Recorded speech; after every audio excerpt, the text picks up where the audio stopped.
Quelque chose passe devant chez moi en sifflant tous les soirs à 3h03 du matin. La nuit dernière, j'ai regardé et j'aurais pas dû. Ça fait 7 ans qu'on vit dans cette rue et il y a une seule règle. Ne jamais regarder dehors quand t'entends le sifflement à 3h03. Tous les soirs, il y a un truc qui traverse notre rue en sifflant un air joyeux. Toujours le même. Ça commence doucement près de chez les Martins, puis ça devient plus fort devant chez nous et ça repart. Ça dure pile 2 minutes. Quand on a emménagé, les voisins sont venus avec une tarte et une vieille pochette pleine d'articles flippants. Des gens morts ou complètement changés après avoir regardé. Le monsieur qui dirigeait le groupe a dit à mes parents, pas tous meurent, mais ceux qui survivent, c'est comme si la lumière s'éteignait à l'intérieur. Cette nuit-là, mon père a vissé des volets épais sur chaque fenêtre. Il les ferme lui-même chaque soir avant 3 heures. Il cache la clé. Personne ne doit pouvoir les ouvrir. Et pourtant, c'est un quartier super chanceux. Tout le monde a des promotions, trouve de l'argent, gagne des trucs. Ma petite sœur, Lina, est née avec un souci au poumon. Les médecins disaient qu'elle aurait jamais une vie normale. Mais 3 jours après notre déménagement ici, elle allait mieux. Juste comme ça. On reste à cause de ça. Le sifflement apporte quelque chose tant que tu respectes la règle. La semaine dernière, nos nouveaux voisins, les Delcourt, nous ont demandé si leur fils de 12 ans, Tom, pouvait dormir chez nous. J'ai dit oui. Grosse erreur. Depuis leur arrivée, Tom posait tout le temps des questions sur le sifflement. Au dîner, il a recommencé. Vous avez déjà vu ce que c'était? On regarde pas, c'est le but. Mais si c'est juste un clochard,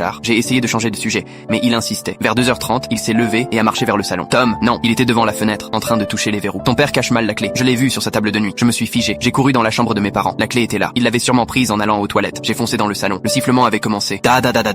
Tom avait déverrouillé un volet et tiré sur la corde. Fais pas ça, j'ai dit. Il m'a regardé avec un grand sourire. Je dois savoir. Le sifflement était juste là, dehors. Tom a levé le volet. J'ai fermé les yeux et tourné la tête. J'ai entendu Tom halter, puis hurler. Un cri de douleur, pas de peur. Mes parents ont débarqué avec des battes. Papa a vu la fenêtre ouverte, a vite refermé le volet. Tom tremblait, le nez en sang, ses yeux tout blancs. Qu'est-ce que t'as vu? Il a ouvert la bouche. Aucune parole. Juste un souffle horrible. Et là, quelqu'un a frappé à la porte. Lentement, fort. Maman a pris Lina et m'a tiré en arrière. On n'ouvre pas. Elle a murmuré. Les coups sont devenus plus violents. Puis ça a frappé aussi à la porte arrière. Ensuite, à toutes les fenêtres. Tom fixait la porte. Il murmurait quelque chose. Je le dirai à personne. Laisse-moi tranquille. Tout s'est arrêté d'un coup. Puis on a entendu un tap tout doux à la fenêtre qu'il avait ouverte. Ça a duré toute la nuit. Personne n'a dormi. Au lever du soleil, papa a ouvert un volet. Rien. Les parents de Tom sont revenus l'après-midi. Mes parents l'ont raccompagné, sont restés là-bas 1 heure. Quand ils sont revenus, papa avait le visage pâle. Qu'est-ce que tu leur as dit? La vérité, il a répondu. Que leur fils a regardé et qu'un truc s'est accroché à lui. 3 jours plus tard, les Delcourt ont déménagé. Tom n'était plus le même. Peau grise, regard vide. Ses parents, pareil. Papa pense qu'ils ont vu la même chose, qu'ils ont partagé son fardeau. Le camion est parti un vendredi soir. J'ai plus jamais vu Tom sourire. Des fois, je me demande si j'étais arrivé 1 seconde plus tard. Si j'avais vu, moi aussi, est-ce que je serais comme lui? Hier soir, le sifflement est revenu. Même heure, même chanson. Mais cette fois, il y avait 2 bruits de pas. Da.